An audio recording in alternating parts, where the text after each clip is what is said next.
Les amis, bonjour et bienvenue dans le temple du spectacle. Allez, c'est parti. Un match, n'est-ce pas, pratique. Moi, je le qualifie d'un match sobre, pratique et efficace pour le FC Barcelone.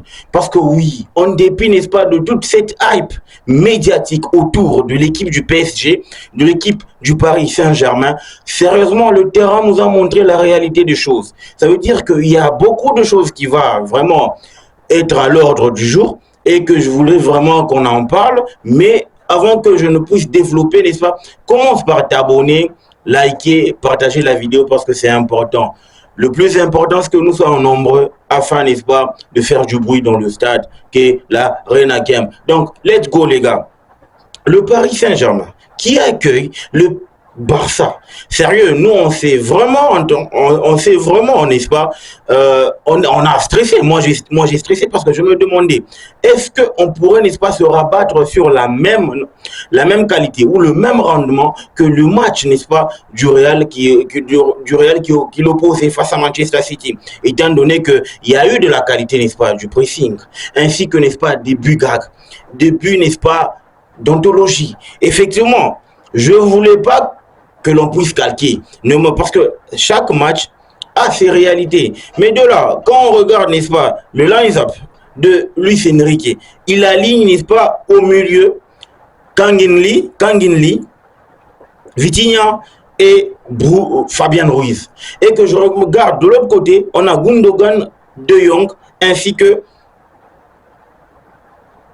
Sergio Roberto, des vieux briscards face à des nouveaux qui n'ont même pas 50 matchs, n'est-ce pas, de Ligue des Champions, qui n'ont même pas, 50 c'est beaucoup, mais qui n'ont même pas assez d'expérience au haut niveau. Kangenli, Vitinha, Fabian Ruiz, ça a jamais joué, n'est-ce pas, des grandes soirées. C'est vrai, ils ont joué quelques matchs, mais c'est pas vraiment aussi auréolé de succès. Donc moi, en tout cas, quand j'ai vu la compo, je me suis dit, ça y est, non mais Luis Enrique, il vient de commettre un péché.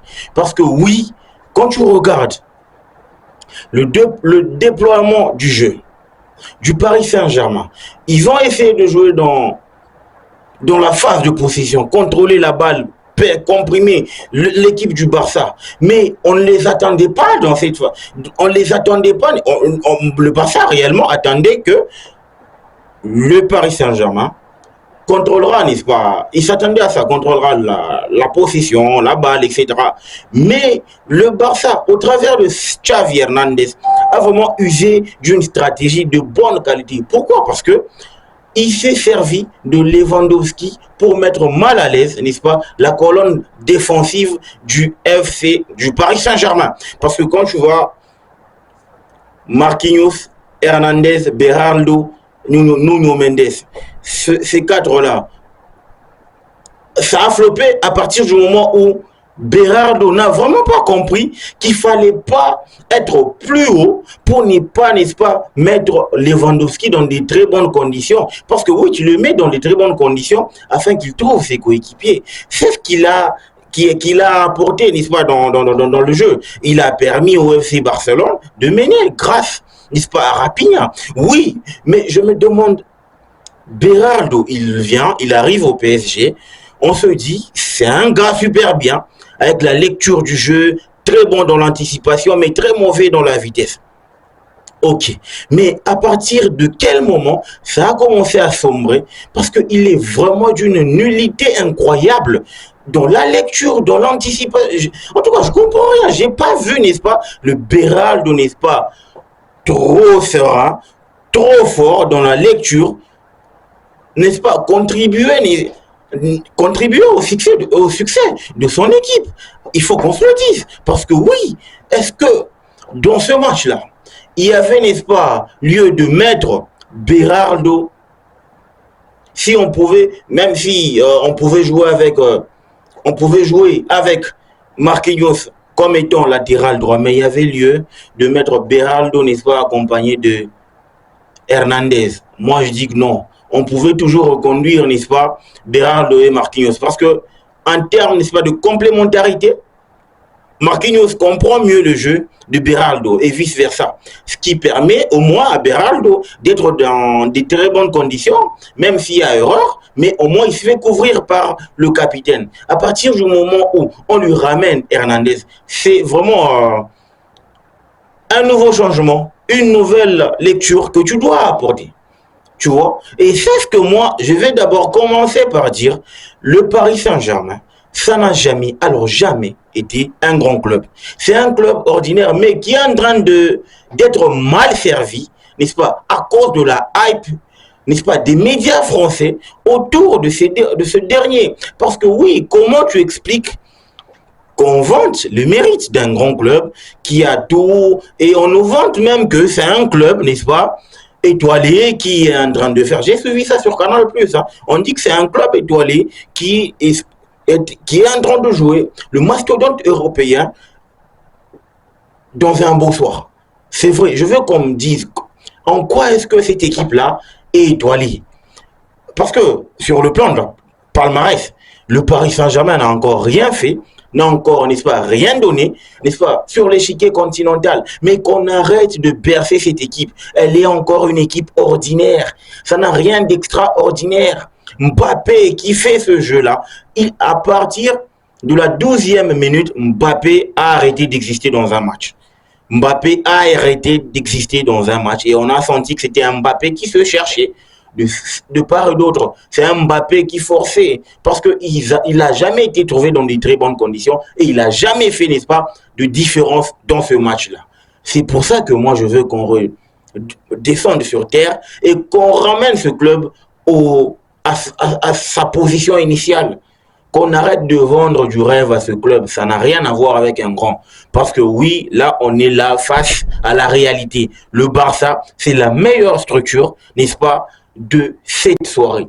Quand tu regardes la manière avec laquelle le Barça a géré le match, parce que oui, le Barça, il rentre des vestiaires avec un but, n'est-ce pas, avec l'avantage d'un but, mais malheureusement, à cause de certaines petites failles, il fait cueillir à froid à 2 reprises pour permettre au PSG de mener au score. Mais là où je loue, n'est-ce pas, la tactique de Xavi Hernandez, c'est dans sa lecture du jeu en termes de remplacement. C'est un gars qui se trompe rarement dans ses remplacements. Et à partir de ce moment-là, il fait très mal chaque fois qu'il effectue des remplacements. En tout cas, il est sous-coté sur cet aspect de choses-là, mais moi je trouve qu'il est mieux loti, il est mieux armé dans la lecture, n'est-ce pas, de remplacement et il le fait très bien. Aujourd'hui, il a donné une leçon du football à Enrique parce que oui, dans la gestion, n'est-ce pas, du match, tu ramènes, n'est-ce pas, Pedri. Parce que oui, Pedri, c'est un peu le catalyseur. Hein. Lui, il lit le jeu, il comprend, il donne le tempo, le rythme, etc.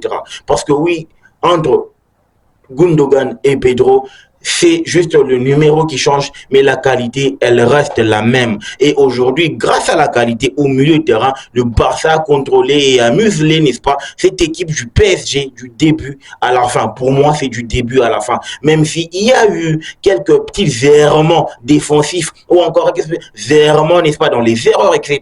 Mais je trouve que le Barça fait un match complet par rapport à son adversaire du jour.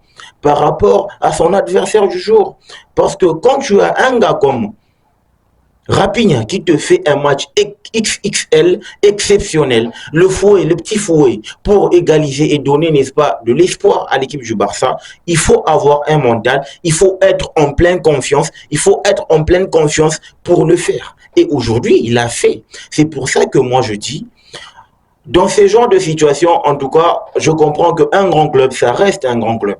Ça n'a rien à voir, ça peut, n'est-ce pas, être titubé et connaître, n'est-ce pas, des situations, n'est-ce pas, inconfortables, mais ça reste un grand club. Et aujourd'hui, le Barça l'a prouvé que c'était un grand club face au PSG. Le Barça n'a pas, n'est-ce pas, la hype autour, n'est-ce pas, des médias. Et quand je pense que dans les journaux français, ils ont dénigré tellement le FC Barcelone, même si vous allez dire que non, voilà, Manevic, c'est le FC Barcelone qui a commencé avec son Mundo pour lancer des pics, etc. Mais non, mais qu'on se le dise, on a tellement vendu, n'est-ce pas, on nous a tellement vendu le PSG comme étant le club qui pouvait faire des différences, qui va martyriser le FC Barcelone. Il a tout pour mettre mal à l'aise cette équipe du Barça. Mais on a oublié que on était en train de jouer face à un grand club qui a une histoire avec l'Europe. Même si le Barça est boiteux à un point qu'on ne peut plus mettre des virgules, ça reste le Barça et ça a une identité, n'est-ce pas, sur l'échiquier continental. Et ça joue en sa faveur. Ça joue, tout ça, ça joue. Ok? Tout ça, ça joue. Mais je ne pouvais pas, n'est-ce pas, finir ce débrief sans pour autant parler, n'est-ce pas, de 2 jours, sans pour autant citer 2 jours. Yamal ainsi que Koubarsi. Je commence par le moins bon, Yamal. Il était tellement très propre dans ses prises de décision qu'il était vraiment incapable de faire des bons choix. Parce que oui, dans ses derniers gestes, il a vraiment, alors vraiment jamais fait de bons choix. Et c'est pour ça que je dis qu'il a encore une bonne marge de progression à réaliser. Parce que oui, là, c'était que son premier soir au haut niveau. Donc, ça doit arriver dans ce genre de moment pour permettre aux joueurs de s'acclimater, de s'améliorer, d'apprendre et, n'est-ce pas, de revenir encore plus fort. Mais parlant de Koubarsi, Koubarsi, c'est le dieu de la relance. Parce que oui, dans sa défense, dans ses prises, n'est-ce pas, de décision pour défendre, pour relancer, je trouve que c'est le gars le plus complet de cette soirée et il m'a bluffé. À 17 ans, tu réalises une telle performance. Pour moi, je dis chapeau l'artiste. Chapeau l'artiste. Donc les gars, dites-moi ce que vous en pensez en commentaire. N'oubliez pas de vous abonner, de liker, de partager la chaîne. Masterclass de Xavi Hernandez face, n'est-ce pas, à Luis Enrique. Le football mérite d'être vécu. Ciao.